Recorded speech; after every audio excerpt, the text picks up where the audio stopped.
Hello les amis, on ne parle jamais trop de Walt Disney World, donc aujourd'hui encore on parle de Walt Disney World, c'est parti.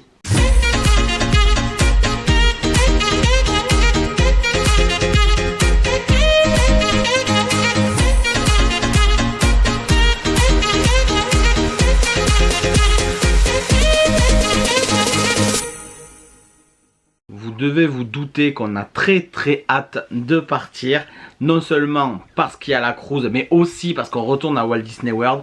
Pas longtemps, certes, mais on y retourne quand même. On fait quand même 5 jours sur place, donc on aura le temps de faire un jour par parc. Donc on pourra tout faire, rapidement, mais on pourra tout faire. On pourra le faire découvrir aussi à ma soeur et à son copain, à mon beau-frère, et surtout à Victoria. Donc voilà. C'est vraiment quelque chose qu'on a hâte de faire. Et si comme nous, vous venez à Walt Disney World en passage rapide, parce que c'est vrai que nous quand on y va, généralement on y reste une dizaine de jours, mais c'est pas une obligation. Vous pouvez très bien décider de faire toute la Floride et de combiner avec Miami, les Everglades, tout ça, et vous faites un passage par Orlando pour Walt Disney World. Du coup, cette vidéo est faite pour vous parce que je vous résume en une seule vidéo tous les indispensables, tout ce qui, à mon sens, il ne faut pas louper à Walt Disney World. Donc je précise bien, c'est tout ce qu'il ne faut pas louper à mon sens, ce que moi je trouve important à faire, à voir, voilà. Ça, c'est très grand. Walt Disney World, c'est très grand. Il y a beaucoup de choses à faire, beaucoup de choses à voir, beaucoup de restaurants, beaucoup d'hôtels. Forcément, si vous y restez que 4 jours, 4-5 jours ou même un peu moins, vous ne pourrez pas tout faire. C'est évident. Nous, là, c'est la 4e fois qu'on y retourne. On a fait un séjour de 5 jours. On a fait 2 séjours de 12 jours et là, on y retourne. Et je peux vous dire qu'on n'a pas encore tout fait. On n'a pas fait tous les restos, tous les hôtels, évidemment. Et je ne sais même pas si on les fera tous parce que ça coûte un sacré pognon quand même d'aller là-bas et sur tous les hôtels. Mais on essaie de varier et autant que possible de changer. Toutes les attractions, je crois qu'on a tout fait. Et encore, il y en a certaines qu'on n'a pas dû faire. Donc s'il vous faut faire l'impasse sur certaines attractions, il faudra le faire. Moi, j'ai tout listé ici et je vais vous parler donc de mes indispensables à moi, à mon sens. On va commencer premièrement par Magic Kingdom. Je rappelle brièvement, si jamais vous ne le savez pas, si vous arrivez sur cette vidéo, vous ne me connaissez pas, vous ne connaissez pas la chaîne, vous ne connaissez pas Disney, vous ne savez pas qu'il y a un parc à Walt Disney World en Floride, à Orlando. Donc à Walt Disney World, il y a 4 parcs à thème. Magic Kingdom, qui est donc le royaume magique de Disney, comme on a nous à Disneyland Paris. Hollywood Studios, qui est sensiblement pareil que notre Walt Disney Studio, mais rien à voir, qui est quand même beaucoup mieux. Vous avez Epcot et vous avez Animal Kingdom. Donc voilà les 4 parcs à thème et 2 parcs aquatiques, Typhoon Lagoon et Blizzard Beach, qui sont ouverts toute l'année, mais souvent c'est en alternance, un est ouvert, l'autre est en réhabilitation et après ils ouvrent l'autre et voilà. Il y a un grand complexe commercial appelé le Disney Springs et il y a une multitude d'hôtels, mais aujourd'hui on ne parlera pas des hôtels. Donc pour commencer, pour Magic Kingdom, j'ai sélectionné 7 attractions à ne pas louper, absolument, absolument. Pour moi il ne faut pas louper Seven Dwarfs Mine Train. C'est le train de la mine des 7 nains et cette attraction est vraiment populaire déjà, donc allez-y en premier. Elle est très populaire, elle est très fun, elle est familiale, vous pouvez y aller avec les enfants, nous on va la faire là avec Victoria, donc allez-y sans problème et elle est très fun. Un seul bémol, c'est qu'elle est peut-être un peu courte, je pense. Il n'y a pas énormément de sensations, c'est un petit coaster mais c'est très agréable à faire. Et pour moi c'est un incontournable. Space Mountain, faites Space Mountain à Walt Disney World, au Magic Kingdom, parce qu'il n'a rien à voir avec le nôtre. Certes, beaucoup de Français, ou d'habitués du moins de Disneyland Paris vont dire qu'il est mieux chez nous. Oui, peut-être, mais ne passez pas à côté parce qu'il est vraiment très fun. Et nous avec Amélie, chaque fois on rigole, il y a des petites sensations et ça n'a rien à voir. Ça n'a rien à voir, il n'y a pas d'inversion, il n'y a pas de looping, il n'y a pas de tout ça. Mais c'est vraiment très bien à mon sens, nous on adore le faire. Troisième attraction, le People Mover. C'est ces petites cabines là que vous voyez qui survolent le Tomorrowland. C'est assez long. Ça permet de se reposer les jambes, je ne le dirai jamais assez, et les pieds. Et vous avez une vue d'ensemble sur tout Tomorrowland. Et surtout, à un moment donné, vous passez devant le château et vous avez la vue imprenable sur le château de Cendrillon. Et c'est hyper agréable. À l'époque, quand on y est allé, on avait même pu voir l'évolution des travaux de Tron. Maintenant, Tron est ouvert. C'est d'ailleurs la prochaine attraction à ne pas louper. Allez faire Tron. Nous, on ne l'a pas fait encore. On va le faire évidemment. Il faut réserver à 7 h du matin. Dès 7 h du matin, il faut réserver une virtual queue. Il faut vous mettre dans la virtual queue. Et après, vous aurez un ticket avec une heure à laquelle vous pourrez passer à l'attraction. Donc ça, c'est une attraction vraiment à ne pas louper. Ensuite, j'ai mis Under the Sea, l'attraction de la petite sirène. Donc c'est un dark ride qui est très sympa. Et il est vraiment immersif. Et c'est tout ce que Disney sait faire de mieux, quoi. On est dans la magie de Disney, on est dans le dessin animé, on est plongé sous l'océan. Avec Ariel, Sébastien, Polochon, avec Ursula, avec tout le monde. Et c'est vraiment top. 3 dernières attractions. Il n'y en a pas 7 en fait, il y en a 8. J'avais oublié de marquer Tron. Donc les 3 dernières, c'est pour moi l'héritage de Walt. C'est des attractions qu'il ne faut pas louper, qui sont peut-être pas extraordinaires, mais il faut le faire au moins une fois parce que c'est l'héritage de Walt. Il y a le carrousel du of Progrès, le carrousel du Progrès, qui se trouve à Tomorrowland. Il y a Jungle Cruise, qui en plus est très populaire maintenant depuis la sortie du film, et Tiki Room. Voilà, Enchanted Tiki Room. Voilà, ces 3 attractions, c'est du pur Walt Disney. Voilà, il faut vraiment pas louper. On pourrait rajouter l'attraction Filard Magique. Parce que oui, on l'a chez nous à Disneyland Paris. C'est le même film. On est allé le faire, nous, la dernière fois qu'on y est allé. Parce qu'il n'y avait personne. On s'est dit, bon, allez, on y va. Et en fait, énorme surprise. Parce que, déjà, l'écran n'a rien à voir. L'écran s'ouvre petit à petit. Et il fait quasiment un 180 degrés. Et c'est un très grand écran. L'immersion, du coup, est différente. Les sièges ne bougent pas comme chez nous. Mais parce que chez nous, le théâtre avait été fait pour Chérie, j'ai rétréci le public. Mais les sièges ne bougent pas. Mais quand même, les effets sont différents. Faites-le. Faites-le parce qu'en plus, c'est une attraction où il n'y a jamais personne. Donc, vous ne perdrez pas de temps à faire ça. Pour moi, passez votre chemin sur BTM si vous n'avez pas le temps. Si vous avez le temps et qu'il n'y a pas de monde, allez-y. Mais BTM, il est beaucoup moins bien que chez nous. Small World, ça peut être sympa. Voilà, après, vous pouvez faire toutes les autres. Hein, mais surtout, faites celle-là. Et aussi, dans les parcs à thème Disney, il y a aussi de la bouffe. Et oui, alors ne loupez pas le Dole Whip Pineapple. Parce que oui, on l'a à Disneyland Paris. Mais là-bas, c'est quelque chose. C'est quelque chose. Et ne loupez pas le Lobster Roll. Il est très populaire là-bas. Vous le trouverez au restaurant Columbia Harbor. Je crois que ça s'appelle. C'est juste en face de Haunted Mansion. Et waouh. Waouh, c'est très bon. Donc oui, j'ai pas parlé de Haunted Mansion, mais évidemment, il faut le faire aussi. Mais si je commence à lister toutes les attractions, on va pas s'en sortir. Faites-le si vous avez le temps, mais ça ressemble quand même beaucoup à ce qu'on a chez nous. Toutes les attractions que je vous ai citées là, ce sont des attractions qu'on n'a pas du tout chez nous. Qui n'existent pas du tout chez nous. Même le Space Mountain, ça n'a rien à voir. Donc c'est pour ça que je vous dis de faire ça absolument. Il faudra évidemment, quand Tiana Bayou ouvrira, il faudra aller faire Tiana Bayou Adventure. Pour l'instant, c'est pas encore ouvert. On passe à Hollywood Studios et là, il y a 6 attractions à absolument ne pas louper. Il y a Mickey Runaway Railway, qui est la dernière attraction à avoir ouvert dans ce parc et qui est vraiment très immersive, très fun. C'est pas ma préférée, mais c'était pas ma préférée en fait sur le coup. Mais là maintenant avec la nostalgie, avec là le retour qui arrive, tout ça, j'ai envie de la refaire. J'ai envie de la refaire, donc c'est que finalement elle est pas si mal que ça.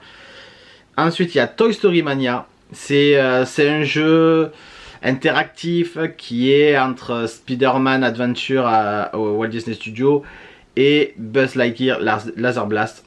Ce genre de truc là. Mais en mieux, c'est des jeux de fête foraine interactifs en 3D. C'est vraiment hyper bien fait et c'est super. Slinky Dog Dash évidemment, le coaster de zigzag qu'il y a à Toy Story Land et pas Toy Story Playland. Rise of the Resistance, évidemment il faut le faire et ne payez pas, ça ne sert à rien, vous arrivez dès l'ouverture, si le parc il ouvre à 8 h, arrivez à 7 h 30 devant les grilles, vous rentrerez dans les premiers parce que le parc il est marqué ouverture à 8 h, mais il ouvre toujours un peu avant pour faire rentrer les gens qui sont déjà dedans, donc vous arriverez directement. Et en faisant ça, nous on faisait 20 minutes d'attente et c'était terminé. Cette attraction elle est incroyable. Pourtant je suis pas un grand fan Star Wars, mais faites-la parce que vraiment ça vaut le détour. Et juste à côté vous avez le Faucon Millenium qui est bien, il est pas mal, c'est immersif, faut pas le faire 50 fois, faites-le une fois. Et si vous avez la possibilité de le faire en pilote, faites-le en pilote. Il suffit de demander, les cast members là-bas sont très sympathiques. Et nous, on ne demandait pas forcément à être pilote, mais au moment du dispatching pour vous mettre dans les salles, et ils vous demandent combien vous êtes, moi chaque fois je disais on est 2 pilotes. Alors, au lieu de dire on est 2 personnes ou on est juste 2, je disais 2 pilots. Ah ok, alors il me disait hop attendez un sur le côté, et là il me donnait les tickets de pilote. Ou alors une fois il nous a donné directement, parce qu'on était les premiers, il nous a donné directement les pilotes. Peut-être que si on n'avait rien demandé on aurait eu pilote, mais en attendant voilà. Et on n'a pas fait le forcing, voilà, il dit combien vous êtes, nous on est 2 pilotes. Voilà. S'il veut pas, il veut pas, c'est pas grave, au moins vous avez demandé. Vous n'avez pas à faire un scandale parce que... Voilà, mais ça coûte rien de demander. 4e attraction, je crois que j'en suis... Non, 5e attraction et dernière attraction à ne pas louper à Hollywood Studios, c'est la Tour de la Terreur. Oui, parce que... Ben parce que c'est pas la même. Parce qu'il y a un petit switch, il y a un petit quelque chose de différent qui change pas mal et allez la faire. Pour les nostalgiques de Rock'n'Roller Coaster, évidemment allez faire Rock'n'Roller Coaster à Hollywood Studios pour la nostalgie. Mais après c'est le même qu'on avait chez nous, avec des décors un peu différents quand même, mais le parcours est exactement le même. En spectacle, il y a 2 spectacles à voir vraiment à Hollywood Studios à mon sens. Indiana Jones Stunt Show, parce que c'est un jeu, c'est un spectacle de cascade. Et vous voyez l'envers du décor des films avec des changements de décor, il y a 3 décors différents. C'est super cool, c'est vraiment super cool. Et Fantasmic qui est revenu, on n'a pas pu le voir l'année dernière, là on va le revoir. En plus il y a des nouvelles scènes, donc Fantasmic il faut vraiment le voir. On va parler de rencontres personnages pour ce parc, et parce qu'à mon sens il y en a 2 vraiment à ne pas louper. C'est Mickey en costume d'apprenti sorcier, donc ça il faut le voir. Vous avez Minnie juste avant en star hollywoodienne, mais c'est le clou du spectacle, c'est vraiment Mickey. Et Edna, nous on l'avait rencontré il y a 2 ou 3 ans et c'était super cool. C'est vraiment super cool de voir Edna, le personnage était top. En snack, il faut goûter absolument le Jack Jack Cookie Num Num que vous trouverez pas loin de la photoloc de Edna au Pixarland. Et ensuite 2 choses que vous trouverez au Woody Box Lunch, je crois que ça s'appelle au Toy Story Land. C'était au petit déj, c'était le barbecue brisket melt, c'est un petit sandwich avec de la viande et du fromage fondu dedans. Et ça pour le petit déj vers 10 h parce qu'on est arrivé très tôt, du coup le matin on n'avait pas pris le temps de prendre le petit déj à l'hôtel pour faire Rise of Resistance. Et une fois qu'on avait fait l'attraction, on est allé déjeuner et ça c'était hyper bon. Et un breakfast bowl qui vendent aussi là-bas avec du cheddar, il y avait des pommes de terre, il y avait du bacon, je crois, enfin vraiment super bon. Et là l'année prochaine on va refaire le même truc parce que super bon. Allez, on file à Epcot cette fois-ci et là il y a 6 attractions aussi à ne pas louper. En même temps il n'y a pas énormément d'attractions dans ce parc. Il y a Spaceship Earth, c'est la grosse boule qu'il y a, voilà, là-dedans il y a une attraction. Et c'est une attraction sur la communication et sur l'évolution de la communication sur notre planète. Ça part de l'homme de Cro-Magnon jusqu'à Internet quoi. Et c'est extraordinaire de se dire que waouh, on a passé tout ça quoi. On a passé tout ça et ça peut encore évoluer. Évidemment les Gardiens de la Galaxie, Cosmic Rewind, pareil que pour Tron, il vous faut vous réveiller à 7 h ou un peu avant, mais du moins prendre à partir de 7 h la Virtual Queue pour accéder à l'attraction. Soit vous le prenez à partir de 7 h directement à votre hôtel, soit vous la prenez à partir de 13 h directement sur le parc. Test Track, c'est une attraction moi que j'aime beaucoup, qui va assez vite, hein, qui est surprenante et qu'il y a toujours beaucoup de monde. Attention, nous on l'a fait chaque fois avec Amélie en single rider. Tout le temps. Et tout le temps, on a été ensemble. Dans la même voiture, un derrière l'autre, certes. Il y a même une fois où on était côte à côte, mais on était ensemble et on mettait moins de 10 minutes. Des fois, on arrivait, on embarquait directement au lieu de faire 70-75 minutes. Voilà. Là, la prochaine fois, ça risque d'être différent parce que... Et encore que. Je dis ça parce que on va le faire avec ma soeur et mon beau-frère, donc on va avoir envie d'être à côté d'eux. Donc ça serait embêtant d'être séparés, même si on est l'un derrière l'autre. Moi j'aimerais bien être à côté de ma soeur ou voilà. Donc ça, je sais pas comment on fera, mais si vous vous en fichez d'être à côté ou pas, faites-le en single rider, mais c'est vraiment génial. Soaring aussi est un survol au-dessus de la planète. Vous découvrez plusieurs paysages, plusieurs endroits magnifiques de notre planète en deltaplane et c'est hyper immersif avec les odeurs et tout. C'est vraiment génial. C'est un peu vertigineux. Je le dis chaque fois quand je sors de cette attraction. Je suis toujours surpris par cette sensation de vertige. Vertige que je n'ai pas, en plus je suis pas sujet au vertige. Mais là c'est vrai que le tout début, surtout quand on est au niveau des glaciers, tout ça sur l'Antarctique, je trouve que c'est assez vertigineux. Après le siège il se recale un peu en arrière et ça va mieux. Mais le tout début, je me colle bien comme ça derrière. Frozen Ever After, évidemment pour avoir un avant-goût de ce qu'on va avoir bientôt à Disneyland Paris. Mais l'attraction, moi je la trouve cool. Même si c'est une réhab, si c'est pas une création, vu que... Alors c'est une création au niveau des décors, mais au niveau du parcours, ils se sont adaptés en fait à ce qui existait déjà. Mais je trouve ça top, je trouve ça franchement bien. Et j'aime beaucoup cette attraction. Et dernière attraction, un peu bof, mais moi je l'aime bien, elle est un peu kitsch. Et pareil, il n'y a jamais personne. C'est l'attraction Grand Fiesta avec Donald et les 3 Caballeros. Cette attraction se trouve dans la pyramide que vous avez au Mexique. Et elle est chouette, c'est un mélange de Small World, avec des petites poupées à l'effigie de Donald, tout ça, mélangé avec des écrans. C'est pas ouf, mais c'est à découvrir. Franchement, c'est à découvrir. Si vous avez le temps, voilà, c'est à découvrir.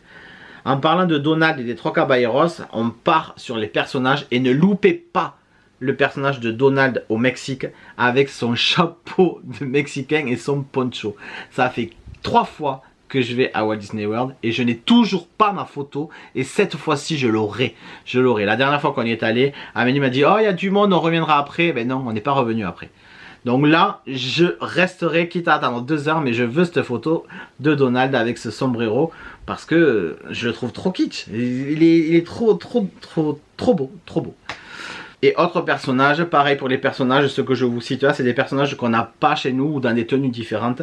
Et là c'est Mulan qu'on ne voit pas souvent chez nous, donc voilà, voire quasiment jamais. Et Mulan, elle est en Chine évidemment, soit elle est à l'intérieur du grand palais chinois, soit elle est dans les jardins. En nourriture, ne loupez pas les popcorn Werther's que vous trouverez dans la boutique Caramel Shop, je crois, qui se trouve en Allemagne. C'est une folie. Si vous aimez les baffes, les popcorn au caramel, vous allez adorer, c'est une folie. Et ça c'est quelque chose que je vous conseille de goûter, que moi-même je n'ai pas goûté encore, mais je vais goûter. C'est le croque glacé. Vous le trouverez au marchand de glace que vous avez en France, donc dans le pavillon français. Et c'est un beignet et dedans ils mettent de la glace et ils mettent le tout dans une espèce de gaufrier et ça fait un croque et l'intérieur est glacé. Ça a l'air trop bon. Vous choisissez votre parfum de glace et tout. Oh, j'adore. Je n'ai pas parlé de l'attraction Mission Space. Pour moi, c'est une attraction que j'adore. Elle est sensible parce qu'elle est violente. Et si vous avez le mal de mer, tout ça, si vous êtes fragile sur les attractions, vous risquez d'être malade. Mais sinon, à faire, c'est pareil. C'est un truc inédit et elle est vraiment top. On finit avec Animal Kingdom. Et là, il y a 5 attractions. Et je crois que je les ai quasiment toutes citées à part 2-3. Parce que là encore il n'y a pas beaucoup d'attractions. Mais Fly of Passage évidemment il faut la faire. Allez-y à l'ouverture. Mais l'année dernière on y est allé. Et il n'y avait pas grand monde. Il y avait entre 45 minutes et 1 heure, 1 heure et demie de queue. Donc ça va, faites-le. Kilimanjaro Safari à faire, qui est très beau. Ça dure au moins 45 minutes. Vous voyez plein d'animaux. Mais allez-y, soit le matin, quand il fait pas trop chaud, soit le soir. Mais en pleine journée, souvent les animaux dorment, évidemment. Kali River rapide. Quand il fait chaud, vous allez vous tremper là-bas. C'est fun, ça bouge. C'est inédit encore, c'est un truc qu'on connaît pas. Et nous, on adore faire cette attraction. Expédition Everest est pour moi un des meilleurs coasters de Walt Disney World. Et Dinosaure. Dinosaure est pas mal. Dinosaure, c'est un peu le vilain canard parce que personne ne l'aime cette attraction. Mais moi, je la trouve chouette. Oui, ça bouge un peu. Oui, c'est un peu sombre. Mais elle est fun. Elle est fun, elle est là. Donc, allez-y. Dans ce coin-là, il y a aussi encore la fête foraine. Alors avant, il y avait une attraction de style Wild Mouse avec ça faisait des serpentins comme ça et hop, et des petites descentes. Elle n'existe plus, elle a été démontée, mais il y a toujours les jeux, les petits kiosques de jeux de foire. Et nous, on y est allé, on a passé un très bon moment et surtout, on a gagné des peluches. Donc c'est sympa, je pense que c'est un truc à faire, surtout que ça va bientôt fermer. Ils vont détruire tout ça pour faire des nouveaux lands. On ne sait pas trop encore si ça va être un land de Vaiana ou voilà. Il y a eu des projets mais il n'y a rien de sûr encore. C'est sympa et puis c'est surtout les peluches que vous allez gagner, elles sont inédites. Et du coup pour les collectionneurs d'entre nous, c'est sympa. Au pied là, c'est griffé Animal Kingdom. Et là vous voyez Dinorama, c'est donc la peluche de là-bas. Hop, j'ai gagné celle-là aussi. Alors Victoria est contente. Hein. Encore marqué Animal Kingdom. Et j'avais gagné aussi Mickey et Minnie. Alors j'ai pas retrouvé Mickey. Victoria a dû le mettre je sais pas où. Mais j'ai trouvé Minnie. Voilà. Mickey avait la même bouille. Hein, avec un t-shirt bleu et un short vert ou l'inverse. Et pareil, griffé Animal Kingdom. Et ça va devenir rare parce qu'ils n'existeront plus. Ils n'existeront plus. On peut les trouver que là-bas. Et ils n'existent pas à l'achat. Il faut les gagner. Sinon, à Animal Kingdom, en snack, je vous conseille de goûter le Night Blossom que vous trouverez à Avatar. Je crois que la boutique, le kiosque s'appelle le Pongu Pongu. C'est juste en face de Satudi Cantine. Au Satudi Cantine aussi, ne loupez pas le cheeseburger steam pod. C'est un genre de bun et c'est super bon. Et là, la prochaine fois, on va en reprendre parce que c'est vraiment hyper bon. Et vous avez aussi dans les food trucks, il y a beaucoup de food trucks, surtout en Asie et oui, en Afrique pas trop, surtout en Asie. Enfin, dans les deux landes, en tout cas, il y a les mac and cheese pulled pork. Donc c'est une barquette et dedans vous avez des mac and cheese et par-dessus vous avez du porc effiloché. Alors souvent il y a du bacon ou alors il y a des herbes. Mais vous pouvez l'avoir aussi avec des frites à la place des mac and cheese. Voilà, ils font souvent des choses comme ça avec de l'effiloché de viande. Et c'est un snack, c'est quelque chose qui va coûter dans les 5-6 $. Ça peut vous faire un repas, surtout avec les chaleurs, on ne mange pas beaucoup là-bas. Et c'est super bon et ça change de ce qu'on peut trouver nous chez nous. Donc goûtez ça. En termes de personnages, il y a Mickey et Minnie en aventurier que vous trouverez donc juste derrière l'arbre de la vie qui est au milieu du parc. Il y a tout le coin d'Inobash où vous pourrez voir en période d'Halloween et de Noël exclusivement. Vous pourrez voir Tic et Tac dans leur tenue de dinosaures. Vous pourrez voir aussi Daisy et Donald. D'ailleurs, si je retrouve la peluche de Donald, l'année dernière elle n'y était plus. Il me manque celle-là. Donc eux ils sont très sympas. Et bien sûr, il vous faut rencontrer Kevin. Kevin est trop génial. Vous pouvez pas faire vraiment de photos avec lui. En fait, il se balade.